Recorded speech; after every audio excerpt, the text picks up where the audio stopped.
Consider the circuit shown below. Find V1, V2, and R4. So we are looking for the voltage of this battery here, V1, and then the voltage of this battery here, and then the value of this resistance here, R4. Okay, and I think we will start with this V1 here. Okay, let's name this loop here as loop 1. Okay, and then what else that we have from here? I think I will name this loop here as loop number 2. And then this loop here as loop number 3. However, I want to label all the resistor with the polarity here. So I will use this convention here, where the current comes from is the positive terminal, and where the current goes to is the negative terminal. For example, this is I1 here, will pass through this R1. So this is I1, like this, and where the current comes from is the positive terminal, where the current goes to is the negative terminal. Let's label all the resistor like that. We will have the positive terminal here and the negative terminal here, right? See the arrow here. And also this one, where the current comes from is positive, where the current goes to is negative. And then one more, we will have where the current comes from is positive, right? Because this is goes down and eventually it goes to the left. And so this one will be negative terminal. And finally, the last resistor here, this one goes to the left, and finally it goes up like this. So the positive terminal is here and the negative terminal is here. So we can use the Kirchhoff loop rule at loop 1, at loop 2, and loop 3. So let's use loop rule at loop 1. And the loop rule said that the sum of the voltage in a loop will equal to 0. Let's start with this battery here. Okay, and the loop here entering from the negative terminal. So we will have negative sign, minus, and then the voltage here is unknown, and that will be V1. Good. Now the loop is entering from the positive terminal in R1, and R1 is 6 ohm here. So we'll have plus, or maybe let's write this as R1 first, R1. But we need the voltage, so we multiply this by I1. So we'll have R1 multiplied by I1. And then what else? Here we have another resistor, and the loop is entering from the positive terminal. So I will have plus, and then the resistor here is R3. And to get the voltage, we multiply this by the current, which is I3. And then the last resistor in this loop is this one. So I will have the loop entering from the positive terminal. So we will have plus, and then we will have R2 here. To get the voltage, we multiply it by I2. And all of that will equal to 0. And we can just plug in the numerical values, right? So have minus V1 plus R1 is 6, and then I1 is 4. And then R3 here is 6, and then I3 is 1. Good. And then plus, we will have this one here. R2 is 4. And then I2 is 3. All of that will equal to 0. Or we will have this 6 times 4, 24. And then plus 6 times 1, that will be 6. And then plus 4 times 3, that will be 12. And that will equal to V1.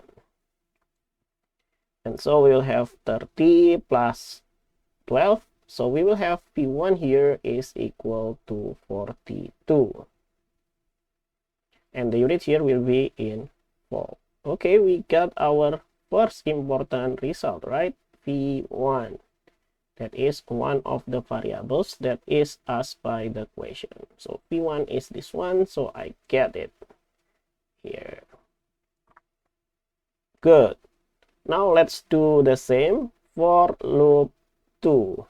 So we will have loop rule at loop 2. So we'll have the sum of the voltage here will equal to 0. Okay, let's see what can we get here. Let's start from this battery, and the loop is entering from the negative terminal here. So we will have minus sign, and the voltage there is V2. And then we will have this one here, this resistor.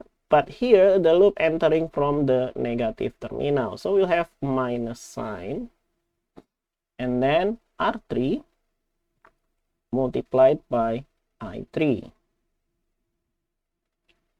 Because the Ohm's law said that the voltage is resistance times current, right?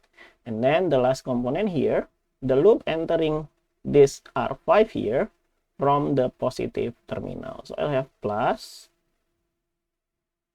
R5 and then multiplied by I5. All of that will equal to 0. And then we'll have minus V2 minus R3, R3 is 6, and then I3 is 1, and then plus R5 is 4, and then I5 is 3. And all of that will equal to 0. So we will have minus V2 here, and then minus 6 plus 12. That will equal to 0. Or let's move V2 to the right hand side, but let's write it first. So we'll have V2 here is 12 minus 6, that will be 6 volt. And that is the second most important values from this problem. So that is V2 here. We have V2, and that is this one here. So we get V1 and V2. So we get V1 and V2. And now let's do one more loop rule, but at loop 3. However, our slide is full, and let's clean up our slide first. Okay, now let's do another loop rule, but this time at loop 3. Loop rule at 3. Okay, we have the sum of the voltage here will equal to 0.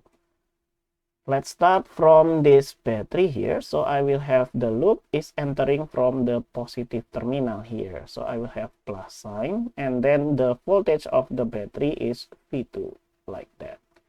And then we enter this resistor here, and the loop is entering from the positive terminal.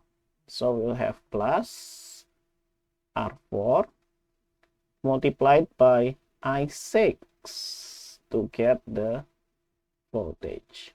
And then the last resistor here, we also entering from the negative terminal on this side, right? So we will have minus sign, and we will have R2 multiplied by I2. Okay, all of that will equal to 0. Because the positive sign is in front, we don't need to write it, right? And then what else that we can have? V2 is 6 volt. Okay, good. 6. And then plus R4. R4 is the one that we are looking for. And then I6 is 1. And then minus R2 is 4. And then I2 is 3. And all of that will equal to 0. So we will have 6 plus R4 times 1, that will be R4. And then minus 12, that will be 0. So we will have R4 here is equal to 12 minus 6. Therefore, we will have R4 is equal to 6. And the unit here will be in ohm. And that is the last important value for this question. That is R4, and that is also one of the answer that we are looking 4. And I think that's all for this problem. Thank you for watching and see you in the next video. Bye bye.